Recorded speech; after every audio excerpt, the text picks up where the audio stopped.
नमस्कार। मैं हूं प्रकाश हिंदुस्तानी। क्या सबका साथ सबका विकास की बात करने वाली भारतीय जनता पार्टी जातिवाद के जहर से मुक्त है? जातिवाद का आरोप अक्सर समाजवादी पार्टी पर लगाया जाता है। कहा जाता है कि ये यादवों की पार्टी है। मायावती की पार्टी बहुजन समाज पार्टी पर भी जातिवादी होने का आरोप लगता है।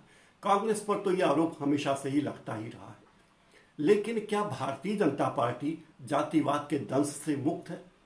वो भारतीय जनता पार्टी जो कहती है कि ये पार्टी विद द डिफरेंस है, वो भारतीय जनता पार्टी जिसका दावा है सबका साथ सबका विकास, उस भारतीय जनता पार्टी ने साबित कर दिया है, मध्य प्रदेश में तो ये साबित कर दिया है कि भारतीय जनता पार्टी यानी बीजेपी भारतीय जनता पार्टी का नाम नहीं है, बल्कि भारतीय जाति पार्टी का नाम है। हाल ही में मध्य प्रदेश की भारतीय जनता पार्टी के अध्यक्ष ने अपनी कार्यकारिणी की घोषणा की। उस घोषणा में बताया गया कि मध्य प्रदेश के मुख्यमंत्री धाकड़ जाति के हैं और अनुसूचित पिछड़ा वर्ग से आते हैं। आप मेरे साइड में लगी हुई लिस्ट को देख सकते हैं। उसमें यह भी लिखा है कि केंद्रीय मंत्री थावरचंद गहलोत अजा वर्ग के हैं और बलाई जाति के हैं। केंद्रीय मंत्री नरेंद्र सिंह तोमर को सामान्य वर्ग का बताया गया है, राजपूत बताया गया है। कैलाश विजयवर्गीय जो बीजेपी के महासचिव हैं, उन्हें ब्राह्मण बताया गया है, जबकि वे वैश्य हैं। जाति बताई गई और वो भी गलत। श्रीमती सुमित्रा महाजन जो भारतीय लोकसभा की स्पीकर रही हैं, इंदौर की लगातार लंबे समय तक सांसद रही हैं, उन्हें भी कार्य समिति में शामिल किया गया है और उनकी जाति बताई गई है ब्राह्मण, वर्ग बताया गया सामान्य। धर्मेंद्र प्रधान केंद्रीय मंत्री हैं, उन्हें इस सूची में सामान्य वर्ग का बताया गया है और जाति बताई गई है कायस्थ।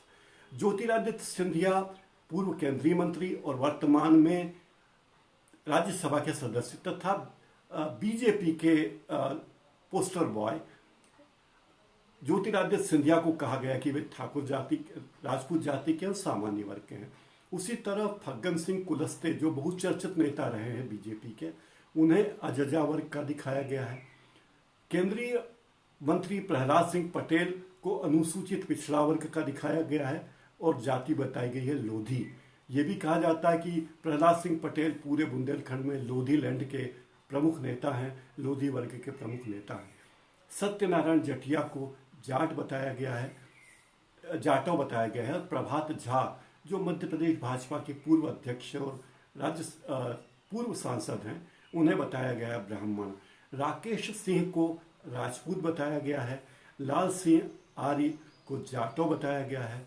सुधीर गुप्ता को वैश्य बताया गया है। माया सिंह को राजपूत बताया गया है। गोपाल भार्गव को ब्राह्मण, जय भान सिंह पवैया को राजपूत बताया गया है। कृष्ण मुरारी मोघे के बारे में बताया गया कि वे ब्राह्मण हैं। माखन सिंह सामान्य वर्ग के हैं और राजपूत जाति के बताए गए हैं। भगवत शरण माथुर को सामान्य वर्ग का बताया गया है और कहा है कि वो कायस्थ हैं। इस तरह भारतीय जनता पार्टी ने एक सूची जारी की है जिसमें बताया गया कि कौन कौन नेता किस जाति के हैं। यह सूची आधी रात को ट्विटर पर लोड की गई थी, लेकिन जैसे ही ये सूची ट्विटर पर लोड की गई, भारतीय जनता पार्टी की मध्य प्रदेश इकाई की कार्यकारिणी की सूची थी, तो उस पर हंगामा मच गया। लोगों ने कहा कि ये भारतीय जनता पार्टी का चेहरा कैसे हो सकता है, जो पार्टी सबका साथ सबका विकास की बात करती है, वो जाति के आधार पर कैसे अपनी लिस्ट बना सकती है। इस भारतीय जनता पार्टी की कार्यकारिणी में 162 सदस्य हैं, 218 विशेष आमंत्रित सदस्य हैं और 23 स्थायी आमंत्रित सदस्य हैं। इसमें पूर्व मुख्यमंत्री उमा भारती का नाम नहीं है। जैसे यह सूची आधी रात को ट्विटर पर लोड की गई तो हंगामा मच गया। इस सूची को लोड करने वाले थे भारतीय जनता पार्टी के मीडिया प्रभारी लोकेंद्र पाराशर। लेकिन जैसे ही सूची जारी की गई ट्विटर पर, तो काफ़ी विवाद शुरू हो गया और लोगों ने भारतीय जनता पार्टी का मजाक उड़ाना शुरू किया। ये एक ऐसी पार्टी का मजाक था जो पार्टी हमेशा ये कहती आई है कि वो जाति पर नहीं, पूरे देश के विकास में यकीन करती है। वो पार्टी जो हमेशा दूसरी पार्टियों को जातिवादी होने का आरोप लगाती रही है। उस पार्टी में जब जातियों का जिक्र एक के बाद एक किया गया, सही गलत जो भी किया गया, तो इस पर चर्चा होना लाजमी था। तत्काल बीजेपी के पदाधिकारियों ने उस सूची को कैंसिल किया, वो ट्वीट डिलीट किया और अपनी सफाई दी कि ये जो सूची जारी हुई थी ये इंटरनल एनालिसिस के लिए थी, हम चाहते थे कि सभी वर्ग के, सभी जाति के लोगों को पूरा पूरा प्रतिनिधित्व पार्टी में मिले। उस ट्वीट में, जिसमें कि सूची पहले जारी की गई थी, उसमें न तो किसी के हस्ताक्षर थे और न ही कोई लेटर हेड था। ये भी बताया गया कि ये सूची जो थी उसका कोई वो फाइनल सूची नहीं थी और गलती से अपलोड कर दी गई थी। ऐसी सूची जिस पर किसी के हस्ताक्षर न हो, जो पार्टी के लेटर हेड पर नहीं हो, उसे फाइनल नहीं माना जाना चाहिए। उस सूची को हटा लिया गया और किसी तरह भारतीय जनता पार्टी ने इस दुखद मौके को, इस दुर्भाग्यपूर्ण मौके को संभालने की कोशिश की। वी.डी. शर्मा, प्रदेश भाजपा के अध्यक्ष, ने कहा कि ये ऐसी कोई बात नहीं है, हम सभी वर्गों को प्रतिनिधित्व देते हैं, जाति हमारा आधार नहीं है। उन्होंने ये भी कहा कि हम सबके विकास के लिए प्रतिबद्ध हैं और ये बताना लाजमी है ऐसे मौके पर कि बीजेपी के इतिहास में कभी ऐसा नहीं हुआ कि जो सूची जारी की गई हो नेताओं की, कार्यकारिणी की या मंडल वालों की, तो उसमें पदाधिकारियों के नाम के साथ ये भी बताया गया हो कि वो किस वर्ग के हैं, आरक्षित वर्ग के हैं या नहीं हैं, उनकी जाति क्या है और उनकी जाति का समीकरण क्या है।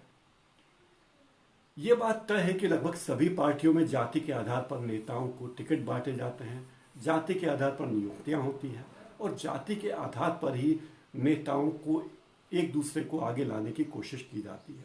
ये एक दुर्भाग्यपूर्ण तथ्य है भारतीय राजनीति का, लेकिन उस भारतीय जनता पार्टी के साथ अगर ऐसा हो तो अफसोस होना जाहिर है, क्योंकि ये सूची मायावती जी ने बहुजन समाज पार्टी के लिए जारी नहीं की थी।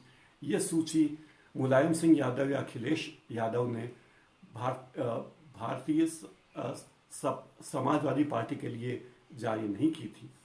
ये सूची ऐसी पार्टी ने जारी की थी जो दावा करती है कि हम सबका साथ, सबका विकास के लिए प्रतिबद्ध हैं। आप ही सोचिए, क्या ये सही है? आज इस प्रोग्राम में इतना ही। दोस्तों, मेरे इस वीडियो को लाइक कीजिए, सब्सक्राइब कीजिए और कमेंट बॉक्स में लिखिए कि आपको ये कार्यक्रम कैसा लगा। बहुत बहुत धन्यवाद।